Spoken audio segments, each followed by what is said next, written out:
Une vie, par Guy de Maupassant. Chapitre 9, suite. Un matin, comme elle somnolait ainsi, une vision la traversa, une vision rapide de ce trou ensoleillé au milieu des sombres feuillages, dans le petit bois près d'Étretat. C'est là que pour la première fois, elle avait senti frémir son corps auprès de ce jeune homme qu'il aimait alors. C'est là qu'il avait balbutié pour la première fois le timide désir de son cœur. C'est aussi là qu'elle avait cru toucher tout à coup l'avenir radieux de ses espérances. Et elle voulait revoir ce bois, y faire une sorte de pèlerinage sentimental et superstitieux, comme si un retour à ce lieu devait changer quelque chose à la marche de sa vie. Julien était parti dès l'aube, elle ne savait où. Elle fit donc seller le petit cheval blanc des Martins, qu'elle montait quelquefois maintenant, et elle partit. C'était par une de ces journées si tranquilles que rien ne remue nulle part, pas une herbe, pas une feuille, tout semble immobile pour jusqu'à la fin des temps, comme si le vent était mort, on dirait disparu les insectes mêmes. Un calme brûlant et souverain descendait du soleil, insensiblement embué d'or, et Jeanne allait au pas de son bidet, bercée, heureuse. De temps en temps, elle levait les yeux pour regarder un tout petit nuage blanc, gros comme une pincée de coton, un flocon de vapeur suspendu, oublié, resté là-haut tout seul, au milieu du ciel bleu.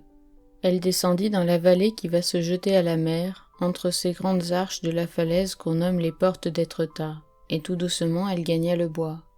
Il pleuvait de la lumière à travers la verdure encore grêle. Elle cherchait l'endroit sans le retrouver, errant par les petits chemins. Tout à coup, en traversant une longue allée, elle aperçut tout au bout 2 chevaux de selle attachés contre un arbre, et elle les reconnut aussitôt. C'étaient ceux de Gilberte et de Julien. La solitude commençait à lui peser. Elle fut heureuse de cette rencontre imprévue, et elle mit au trot sa monture. Quand elle eut atteint les 2 bêtes patientes, comme accoutumée à ces longues stations, elle appela. On ne lui répondit pas. Un gant de femme et les 2 cravaches gisaient sur le gazon foulé. Donc, ils s'étaient assis là, puis éloignés, laissant leurs chevaux. Elle attendit 1/4 d'heure, 20 minutes, surprise, sans comprendre ce qu'ils pouvaient faire. Comme elle avait mis pied à terre et ne remuait plus, appuyée contre un tronc d'arbre, 2 petits oiseaux sans la voir s'abattirent dans l'herbe tout près d'elle. L'un d'eux s'agitait, sautillait autour de l'autre, les ailes soulevées et vibrantes, saluant de la tête et pépillant. Tout à coup, ils s'accouplèrent. Jeanne fut surprise comme si elle eût ignoré cette chose, puis elle se dit « C'est vrai, c'est le printemps ». Puis une autre pensée lui vint, un soupçon. Elle regarda de nouveau le gant, les cravaches, les 2 chevaux abandonnés, et elle se remit brusquement en selle avec une irrésistible envie de fuir. Elle galopait maintenant en retournant au peuple, sa tête travaillait, raisonnait, unissait les faits, rapprochait les circonstances. Comment n'avait-elle pas deviné plus tôt? Comment n'avait-elle rien vu? Comment n'avait-elle pas compris les absences de Julien, le recommencement de ses élégances passées, puis l'apaisement de son humeur? Elle se rappelait aussi les brusqueries nerveuses de Gilberte, ses câlineries exagérées, et depuis quelque temps cette espèce de béatitude où elle vivait, et dont le comte était heureux. Elle remit au pas son cheval car il lui fallait gravement réfléchir et l'allure vive troublait ses idées. Après la première émotion passée, son cœur était redevenu presque calme, sans jalousie et sans haine, mais soulevé de mépris. Elle ne songeait guère à Julien, rien ne l'étonnait plus de lui. Mais la double trahison de la comtesse, de son amie, la révoltait. Tout le monde était donc perfide, menteur et faux. Et des larmes lui vinrent aux yeux. On pleure parfois des illusions avec autant de tristesse que les morts. Elle se résolut pourtant à feindre de ne rien savoir, à fermer son âme aux affections courantes, à n'aimer plus que Paul et ses parents, et à supporter les autres avec un visage tranquille. Sitôt rentrée, elle se jeta sur son fils, l'emporta dans sa chambre et l'embrassa éperdument pendant 1 heure sans s'arrêter. Julien revint pour dîner, charmant et souriant, plein d'intentions aimables. Il demanda « Père et petite mère ne viennent donc pas cette année ?» Elle lui sut tant de gré de cette gentillesse qu'elle lui pardonna presque la découverte du bois, et un violent désir l'envahissant tout à coup de revoir bien vite les 2 êtres qu'elle aimait le plus après Paul, elle passa toute sa soirée à leur écrire pour hâter leur arrivée. Ils annoncèrent leur retour pour le 20 mai, on était alors au 7 de ce mois. Elle les attendit avec une impatience grandissante, comme si elle eût éprouvé, en dehors même de son affection filiale, un besoin nouveau de frotter son cœur à des cœurs honnêtes, de causer, l'âme ouverte, avec des gens purs, saint de toute infamie, dont la vie et toutes les actions et toutes les pensées et tous les désirs avaient toujours été droits. Ce qu'elle sentait maintenant, c'était une sorte d'isolement de sa conscience, juste au milieu de toutes ces consciences défaillantes. Et bien qu'elle lui apprit soudain à dissimuler, bien qu'elle accueillît la comtesse, la main tendue et la lèvre souriante, cette sensation de vide, de mépris pour les hommes, elle la sentait grandir, l'envelopper, et chaque jour les petites nouvelles du pays lui jetaient à l'âme un dégoût plus grand, une plus haute mésestime des êtres. La fille des Couillard venait d'avoir un enfant et le mariage allait avoir lieu. La servante des Martin, une orpheline, était grosse. Une petite voisine, âgée de 15 ans, était grosse. Une veuve, une pauvre femme boiteuse et sordide qu'on appelait la crotte tant sa saleté paraissait horrible, était grosse. À tout moment on apprenait une grossesse nouvelle, ou bien quelque fredaine d'une fille, d'une paysanne mariée et mère de famille, ou de quelque riche fermier respecté. Ce printemps ardent semblait remuer les sèves chez les hommes comme chez les plantes. Et Jeanne, dont les sens éteints ne s'agitaient plus, dont le cœur meurtri, l'âme sentimentale semblait seule remuée par les souffles tièdes et féconds, qui rêvait, exaltée, sans désir, passionnée pour des songes, et morte aux besoins charnels, s'étonnait, pleine d'une répugnance qui devenait haineuse, de cette sale bestialité. L'accouplement des êtres l'indignait à présent, comme une chose contre nature, et si elle en voulait à Gilberte, ce n'était point de lui avoir pris son mari, mais du fait même d'être tombée aussi dans cette fange universelle. Elle n'était point celle-là de la race des rustres chez qui les bas instincts dominent. Comment avait-elle pu s'abandonner de la même façon que ces brutes ? Le jour même où devaient arriver ses parents, Julien raviva ses répulsions en lui racontant gaiement, comme une chose toute naturelle et drôle, que le boulanger, ayant entendu quelque bruit dans son four la veille, qui n'était pas jour de cuisson, avait cru y surprendre un chat rôdeur et avait trouvé sa femme qui n'enfournait pas du pain. Et il ajoutait « Le boulanger a bouché l'ouverture, ils ont failli étouffer là-dedans. C'est le petit garçon de la boulangère qui a prévenu les voisins car il avait vu entrer sa mère avec le forgeron. » Et Julien riait, répétant « Ils nous font manger du pain d'amour, ces facteurs-là. C'est un vrai conte de La Fontaine. » Jeanne n'osait plus toucher au pain. Lorsque la chaise de poste s'arrêta devant le perron et que la figure heureuse du baron parut à la vitre, ce fut dans l'âme et dans la poitrine de la jeune femme une émotion profonde, un tumultueux élan d'affection, comme elle n'en avait jamais ressenti. Mais elle demeura saisie et presque défaillante quand elle aperçut Petite-Mère. La baronne, en ces 6 mois d'hiver, avait vieilli de 10 ans. Ses joues énormes, flasques, tombantes, s'étaient empourprées, comme gonflées de sang. Son œil semblait éteint, et elle ne remuait plus que soulevée sous les 2 bras. Sa respiration pénible était devenue sifflante, et si difficile qu'on éprouvait près d'elle une sensation de gêne douloureuse. Le baron, l'ayant vue chaque jour, n'avait point remarqué cette décadence, et quand elle se plaignait de ses étouffements continus, de son alourdissement grandissant, il répondait « Mais non, ma chère, je vous ai toujours connue comme ça. » Jeanne, après les avoir accompagnés en leur chambre, se retira dans la sienne pour pleurer, bouleversée, éperdue. Puis elle alla retrouver son père, et se jetant sur son cœur, les yeux pleins de larmes. « Oh, comme mère est changée! Qu'est-ce qu'elle a, dis-moi, qu'est-ce qu'elle a ?» Il fut très surpris et répondit « Tu crois ? Quelle idée ! Mais non ! Moi qui ne l'ai point quittée, je t'assure que je ne la trouve pas mal. Elle est comme toujours. » Le soir, Julien dit à sa femme « Ta mère file un mauvais coton, je la crois touchée. » Et comme Jeanne éclatait en sanglots, il s'impatienta. « Allons, bon, je ne te dis pas qu'elle soit perdue. Tu es toujours follement exagérée. Elle est changée, voilà tout. C'est de son âge. » Au bout de 8 jours, elle n'y songeait plus, accoutumée à la physionomie nouvelle de sa mère et refoulant peut-être ses craintes comme on refoule, comme on rejette toujours par une sorte d'instinct égoïste, de besoin naturel de tranquillité d'âme, les appréhensions, les soucis menaçants. La baronne, impuissante à marcher, ne sortait plus qu'une demi-heure chaque jour. Quand elle avait accompli une seule fois le parcours de son allée, elle ne pouvait se mouvoir davantage et demandait à s'asseoir sur son banc. Et quand elle se sentait incapable même de mener jusqu'au bout sa promenade, elle disait « Arrêtons-nous, mon hypertrophie me casse les jambes aujourd'hui. » Elle ne riait plus guère, souriait seulement aux choses qui l'auraient secouée tout entière l'année précédente. Mais comme ses yeux étaient demeurés excellents, elle passait des jours à relire Corinne ou les Méditations de Lamartine, puis elle demandait qu'on apportât le tiroir aux souvenirs. Alors, ayant vidé sur ses genoux les vieilles lettres douces à son cœur, elle posait le tiroir sur une chaise à côté d'elle et remettait dedans une à une ses reliques, après avoir lentement revu chacune. Et quand elle était seule, bien seule, elle en baisait certaines, comme on baise secrètement les cheveux des morts qu'on aime.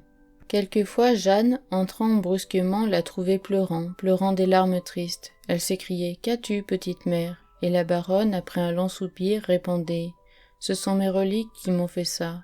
On remue des choses qui ont été si bonnes et qui sont finies. Et puis, il y a des personnes auxquelles on ne pensait plus guère et qu'on retrouve tout d'un coup. On croit les voir, les entendre, et ça vous produit un effet épouvantable. Tu connaîtras ça plus tard. » Quand le baron survenait en ces instants de mélancolie, il murmurait « Jeanne, ma chérie, si tu m'en crois, brûle tes lettres, toutes tes lettres, celles de ta mère, les miennes, toutes. Il n'y a rien de plus terrible quand on est vieux que de remettre le nez dans sa jeunesse. » Mais Jeanne aussi gardait sa correspondance, préparait sa boîte aux reliques, obéissant, bien qu'elle différât en tout de sa mère, à une sorte d'instinct héréditaire de sentimentalité rêveuse. Le baron, après quelques jours, eut à s'absenter pour une affaire, et il partit. La saison était magnifique. Les nuits douces, fourmillantes d'astres, succédaient aux calmes soirées, les soirs sereins aux jours radieux, et les jours radieux aux aurores éclatantes. Petite mère se trouva bientôt mieux portante, et Jeanne, oubliant les amours de Julien et la perfidie de Gilberte, se sentait presque complètement heureuse. Toute la campagne resplendissait du matin au soir sous le soleil. Jeanne, un après-midi, prit Paul en ses bras et s'en alla par les champs. Elle regardait tantôt son fils, tantôt l'herbe criblée de fleurs le long de la route, s'attendrissant dans une félicité sans bornes. De minute en minute, elle baisait l'enfant, le serrait passionnément contre elle, puis, frôlée par quelque savoureuse odeur de campagne, elle se sentait défaillante, anéantie dans un bien-être infini. Puis elle rêva d'avenir pour lui. Que serait-il? Tantôt, elle le voulait grand homme, renommé, puissant. Tantôt, elle le préférait humble et restant près d'elle, dévoué, tendre, les bras toujours ouverts pour maman. Quand elle aimait avec son cœur égoïste de mère, elle désirait qu'il restât son fils, rien que son fils. Mais quand elle l'aimait avec sa raison passionnée, elle ambitionnait qu'il devînt quelqu'un par le monde.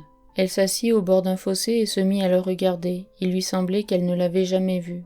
Et elle s'étonna brusquement à la pensée que ce petit être serait grand, qu'il marcherait d'un pas ferme, qu'il aurait de la barbe aux joues et parlerait d'une voix sonore. Au loin, quelqu'un l'appelait. Elle leva la tête. C'était Marius accourant. Elle pensa qu'une visite l'attendait, et elle se dressa, mécontente d'être troublée. Mais le gamin arrivait à toutes jambes, et quand il fut assez près, il cria « Madame, c'est madame la baronne qui est bien mal. » Elle sentit comme une goutte d'eau froide qui lui descendait le long du dos, et elle repartit à grands pas, la tête égarée. Elle aperçut de loin des gens en tas sous le platane. Elle s'élança, et le groupe s'étant ouvert, elle vit sa mère étendue par terre, la tête soutenue par 2 oreillers. La figure était toute noire, les yeux fermés, et sa poitrine qui depuis 20 ans haletait ne bougeait plus. La nourrice saisit l'enfant dans les bras de la jeune femme et l'emporta. Jeanne, à garde, demandait « Qu'est-il arrivé? Comment est-elle tombée? Qu'on aille chercher le médecin. » Et comme elle se retournait, elle aperçut le curé, prévenu on ne sait comment. Il offrit ses soins, s'empressa en relevant les manches de sa soutane, mais le vinaigre, l'eau de Cologne, les frictions demeurèrent inefficaces. Il faudrait la dévêtir et la coucher, dit le prêtre. Le fermier Joseph Couillard se trouvait là, ainsi que Père Simon et Ludivine. Aidé de l'abbé Picot, ils voulurent emporter la baronne. Mais quand ils la soulevèrent, la tête s'abattit en arrière, et la robe qu'ils avaient saisie se déchirait, tant sa grosse personne était pesante et difficile à remuer.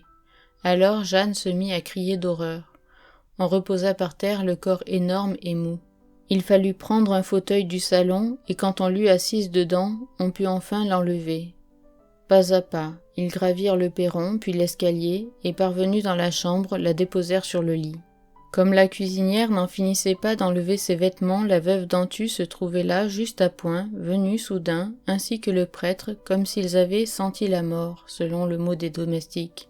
Joseph Couillard partit à franc-étrier pour prévenir le docteur, et comme le prêtre se disposait à aller chercher les saintes huiles, la garde lui souffla dans l'oreille. « Ne vous dérangez point, monsieur le curé. Je m'y connais, elle a passé. » Jeanne, affolée, implorée, ne savait que faire, que tenter, quel remède employer. Le curé, à tout hasard, prononça l'absolution. Pendant 2 heures, on attendit auprès du corps violé et sans vie. Tombée maintenant à genoux, Jeanne sanglotait, dévorée d'angoisse et de douleur. Lorsque la porte s'ouvrit et que le médecin parut, il lui sembla voir entrer le salut, la consolation, l'espérance, et elle s'élança vers lui, balbutiant tout ce qu'elle savait de l'accident. Elle se promenait comme tous les jours, elle allait bien, très bien même. Elle avait mangé un bouillon et 2 œufs au déjeuner. Elle est tombée tout d'un coup. Elle est devenue noire comme vous la voyez, et elle n'a plus remué. Nous avons essayé de tout pour la ranimer, de tout. Elle se tut, saisie par un geste discret de la garde au médecin pour signifier que c'était fini, bien fini. Alors, se refusant à comprendre, elle interrogea anxieusement, répétant « Est-ce grave? Croyez-vous que ce soit grave ?» Il dit enfin « J'ai bien peur que ce soit fini. Ayez du courage, un grand courage. » Et Jeanne, ouvrant les bras, se jeta sur sa mère. Julien rentrait. Il demeura stupéfait, visiblement contrarié, sans cri de douleur ni désespoir apparent, pris à l'improviste trop brusquement pour se faire d'un seul coup le visage et la contenance qu'il fallait. Il murmura « Je m'y attendais. Je sentais bien que c'était la fin. » Puis il tira son mouchoir, s'essuya les yeux, s'agenouilla, se signa, marmotta quelque chose, et se relevant voulut aussi relever sa femme. Mais elle tenait à plein bras le cadavre, et le baiser presque couché sur lui. Il fallut qu'on l'emportât, elle semblait folle. Au bout d'1 heure, on la laissa revenir, aucun espoir ne subsistait. L'appartement était arrangé maintenant en chambre mortuaire. Julien et le prêtre parlaient bas près d'une fenêtre, la veuve Dantu, assise dans un fauteuil d'une façon confortable, en femme habituée aux veilles et qui se sent chez elle dans une maison dès que la mort vient d'y entrer, paraissait assoupie déjà. La nuit tombait. Le curé s'avança vers Jeanne, lui prit les mains, l'encouragea, déversant sur ce cœur inconsolable l'onde onctueuse des consolations ecclésiastiques. Il parla de la trépassée, la célébra en termes sacerdotaux, et triste de cette fausse tristesse de prêtre pour qui les cadavres sont bienfaisants, il s'offrit à passer la nuit en prière auprès du corps. Mais Jeanne, à travers ses larmes convulsives, refusa. Elle voulait être seule, toute seule en cette nuit d'adieu. Julien s'avança. « Mais ce n'est pas possible, nous resterons tous les deux. » Elle faisait non de la tête, incapable de parler davantage. Elle put dire enfin « C'est ma mère, je veux être seule à la veiller. » Le médecin murmura « Laissez-la faire à sa guise. La garde pourra rester dans la chambre à côté. » Je vous dis à bientôt pour une nouvelle vidéo. N'hésitez pas à vous abonner.